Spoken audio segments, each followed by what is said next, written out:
জাতীয় থেকে আন্তর্জাতিক প্রান্তিক জনপদ থেকে নগর চারপাশে ঠিক কি ঘটছে এই মুহূর্তে তা নিয়ে আয়োজন এখন চারদিক। আপনাদের সঙ্গে আছি মোর্শেদ মিয়াজি। এবার ইরানের নতুন সর্বোচ্চ ধর্মীয় নেতা খামেনি পুত্র মুজতবাকে হত্যার হুমকি দিল ইসরায়েল। দেশটির প্রতিরক্ষা মন্ত্রী হুঁশিয়ারি দিয়েছেন ইরানের শাসন ব্যবস্থাকে ধ্বংস করা হবে। এদিকে চলমান অভিযানে যুক্তরাষ্ট্রের 50,000-এর বেশি সেনা অংশ নিয়েছে বলে জানিয়েছেন মার্কিন সেন্ট্রাল কমান্ড। পাল্টা হামলায় 6 শতাধিক মার্কিন সেনা নিহতের দাবি তেহরানের। সংঘাতের পঞ্চম দিনেও উত্তপ্ত মধ্যপ্রাচ্য। সৌদি আরব মার্কিন কনসুলেটের উপর সিআইএর স্টেশনে ড্রোন হামলার খবর পাওয়া গেছে।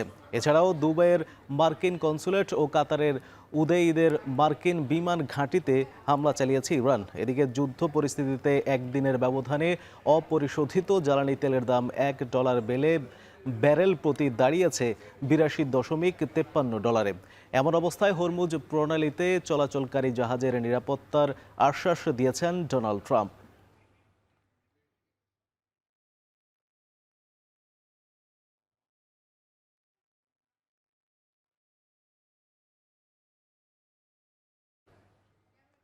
নির্বাচনের আগে যুক্তরাষ্ট্রের সাথে করা বাণিজ্য চুক্তি বাস্তবায়ন করতে সম্মত বাংলাদেশ।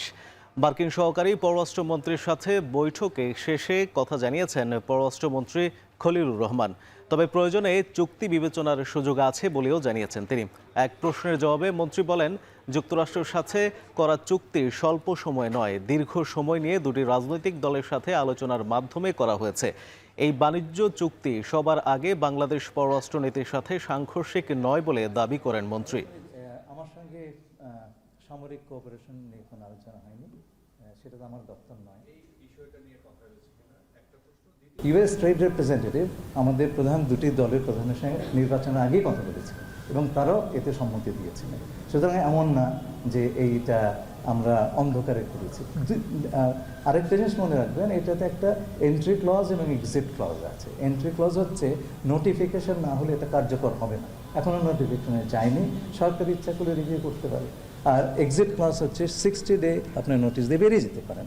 এমন না যে আমরা একটা বন্ধ করে বাংলাদেশকে ঠেলে দিয়েছি। আমরা সেটা পর্যালোচনা করব এবং বাংলাদেশের আইন অনুযায়ী যদি কোনো মেজার নিতে হয় আমরা নিব। ঈদকে সামনে রেখে শপিং মলে জমে উঠেছে কেনাকাটা। ফুটপাত থেকে বড় শপিং মল সবখানেই ক্রেতাদের পদচারণা। ঈদের কেনাকাটার খবর জানাতে গুলশানের পুলিশ প্লাজা থেকে যুক্ত হচ্ছেন সহকর্মী মাহবুব হাসান রিবব। এছাড়া সিলেট নগরীর নয়া সড়ক এলাকা থেকে যুক্ত হচ্ছেন সহকর্মী সন্দীপন শুভ। রিপন, জানাবেন রমজানের মাঝামাঝি সময়ে ক্রেতারা কোন পণ্য বেশি কিনছেন?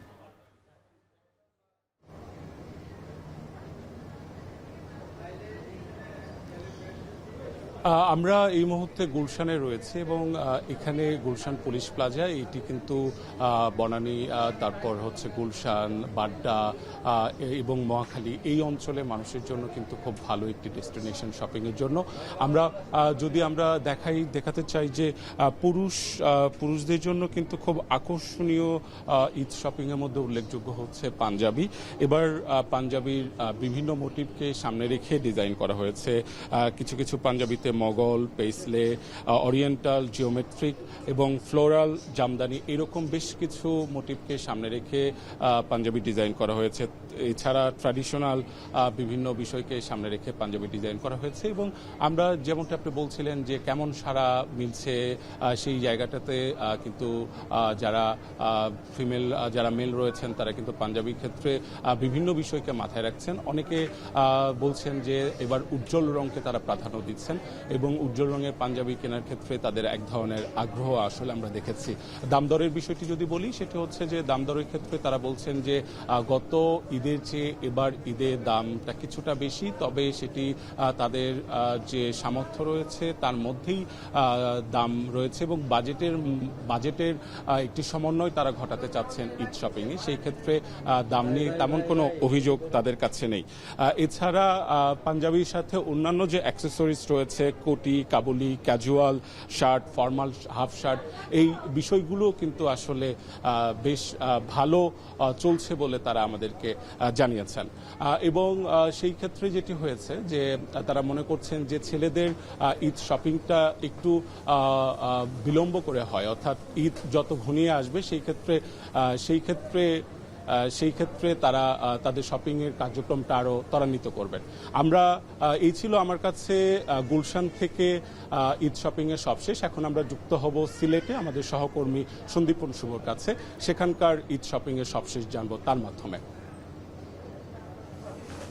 ধন্যবাদ রিপন আপনাকে। আপনি যেমনটি জানাচ্ছিলেন রাজধানী ঢাকার চিত্র, তেমনটি কিন্তু আমরা সিলেটে যেমনটি দেখছি আসলে 15 রমজানের পর থেকে সিলেটে বেচাকেনি অনেকটাই বাড়ে। আর খুব বেশি যেটি হয় যে সিলেটের পিক আওয়ার যদি বলি সেটি হচ্ছে যে 20 রমজানের পর থেকে কিন্তু শুরু হয় মূল কেনাকাটা। তবে এখনই আমরা দেখেছি বিভিন্ন জায়গায় কিন্তু জমতে শুরু করেছে ঈদের কেনাকাটা। এবং আপনাকে যদি একটু তথ্য জানিয়ে রাখতে চাই সেক্ষেত্রে বলতে হয় যে সিলেটের যে প্রায় কয়েকশো শপিং দোকানগুলো রয়েছে সেখানে কিন্তু 100 কোটি টাকার উপরে কিন্তু বেচাকেনা হয়। এবং আমরা দেখি যে বেশ প্রতি বছরই কিন্তু বিক্রি বাট্টা অনেক ভালো হয়। এবং পছন্দের তালিকা যদি একটু বলতে হয় সেক্ষেত্রে বিশেষ করে নারীদের ক্ষেত্রে বিভিন্ন ধরনের ভারতীয় পোশাক, ভারতীয় ড্রেস এবং পাকিস্তানি ড্রেসের যে চাহিদা সেটি আমরা সবসময় লক্ষ্য করে থাকি। এবছর আমরা দেখেছি যে আনারকলি, পার্সি সহ নানা ধরনের সারারা, গারারা এবং ইন্ডিয়ান ড্রেস কিন্তু এখানে নজর কেড়েছে ক্রেতাদের কাছে। বিশেষ করে নারী ক্রেতা যারা আছেন তাদের কাছে আমরা জিজ্ঞেস করেছিলাম এবারের দরদাম নিয়ে, তারা বেশ সন্তোষজনক জবাব দিয়েছেন। বলছেন যে অন্যান্য বছরের মতোই কিন্তু এবছরও দাম দর মোটামুটি নাগালের মধ্যেই রয়েছে এবং কাপড়ের মান নিয়েও তারা সন্তোষ প্রকাশ করেছেন। এবং আমরা অন্যান্য যে শপিং মল সেগুলোতেও কিন্তু দেখেছি সিলেটের বেশ কয়েকটি শপিং মলে কিন্তু মানুষজনের আনাগোনা বেশি থাকে। বিশেষ করে আলহামরা, মান্ডু থেকে শুরু করে বিশেষ করে হাসান মার্কেট, তারপর মধুবন এবং এখন আমরা যেখানে রয়েছে নয়া সড়কের যে বেশ কয়েকটি শপিং মল রয়েছে মাহাসহ আড়ং, সেখানে কিন্তু আমরা দেখেছি যে মানুষের আনাগোনা সবচেয়ে বেশি থাকে। এর পাশাপাশি নারীদের পাশাপাশি যদি বলতে হয় ছেলেদের পোশাকেরও আমরা দেখেছি মোটামুটি ভিড় শুরু করেছে। তবে রেওয়াজ আছে যে সিলেটে 20 রমজানের পর কিন্তু পুরোপুরি শপিং শুরু হয়, সেই রেওয়াজ অনুযায়ী এবারও আমরা দেখছি যে আসলে মোটামুটি জমতে শুরু করেছে ঈদের কেনাকাটা। এই ছিল আসলে আমার কাছে সিলেটের ঈদ শপিংয়ের সর্বশেষ। আমরা চলে যাচ্ছি স্টুডিওতে। মুর্শিদ। ঢাকা ও সিলেট থেকে ঈদ কেনাকাটার সবশেষ জানাচ্ছিলেন সহকর্মীরা। চলছে অমর 21শে বইমেলা। 7ম দিনের বইমেলার খবর জানাতে বাংলা একাডেমি প্রাঙ্গণ থেকে যুক্ত হচ্ছেন সহকর্মী ফরহাদ বিন নূর। ফরহাদ, 7ম দিনে এসে বইমেলায় কেনা বেচা কেমন দেখছেন? কোন কোন বই বেশি বিক্রি হচ্ছে জানাবেন?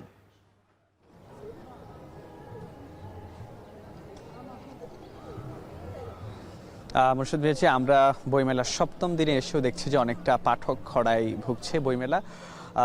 বাংলা একাডেমি প্রাঙ্গণ এবং সোহরাওয়ার্দী উদ্যান দু জায়গাতে আমরা ঘুরে দেখেছি যে পাঠক সমাগম কিন্তু স্বাভাবিকভাবে অন্য বছরগুলোতে এই 7ম দিনে এসে যতটুকু হয় আমরা কিন্তু আজকে অনেকটা সেখানে কম দেখছি। এবং আমরা যদি একটু দেখানোর চেষ্টা করি আমরা দেখব যে বইয়ের যে বিভিন্ন প্রকাশনার যে স্টলগুলো রয়েছে সেখানে কিন্তু কিছু কিছু মানুষ আসছেন, তারা তাদের পছন্দের বই, পছন্দের লেখক, পছন্দের স্টলে এসে তারা সেগুলো কেনার চেষ্টা করছেন। তবে যে চিত্রটি একটু বলতে হয়, আমরা প্রকাশকদের সঙ্গে কথা বলেছি, তারা বলছেন যে এবছর আসলে তাদের যে বিক্রয় কর্মীদের খরচ, বেতন, তারপরে কাগজের খরচ, এরপরে স্টল তৈরিতে যে খরচ হয়েছে সেই খরচটুকু কতটুকু উঠবে সেটা নিয়েও কিন্তু তারা অনেকটা আসলে শঙ্কা প্রকাশ করছেন। তবে আমরা যে চিত্রটি একটু দেখছি যে প্রতিদিনই আসলে ইফতারের পরই কিন্তু তুলনামূলকভাবে এখানে মানুষের সমাগম বাড়ছে এবং মানুষের সমাগম বাড়লেও বই বেচা বিক্রি কিন্তু খুব একটা তখনও হয় না বলেই কিন্তু জানাচ্ছেন যারা প্রকাশকরা রয়েছেন তারা। আর এছাড়া আমরা লেখকদের সঙ্গে কথা বলেছি, লেখকদেরও কিন্তু একটা ব্যাপার থাকে যে তাদের বই কতটুকু বিক্রি হচ্ছে, কিন্তু তারা আশা প্রকাশ করছেন যে আগামী যে দিনগুলো রয়েছে সেখানে সেই দিনগুলোতে বেচা বিক্রি বাড়বে সেই প্রত্যাশাটা তারা করছেন। এবং সব মিলিয়ে বাংলা একাডেমি এবং সোহরাওয়ার্দী উদ্যানের যে চিত্রটি সেটি হচ্ছে আমরা দুপুর থেকে দেখছি যে এখানে অল্প অল্প করে মানুষ আসছে এবং আশা করছি যে আগামী দিনগুলোতে সেই মানুষের সমাগমটা বাড়বে। তো এই ছিল আমার কাছে সবশেষ তথ্য বাংলা একাডেমি থেকে। বাংলা একাডেমি প্রাঙ্গণ থেকে বইমেলার সবশেষ জানাচ্ছিলেন সহকর্মী ফরহাদ বিন নূর। শেষ করছি এখন চারদিক। ধন্যবাদ সকলকে।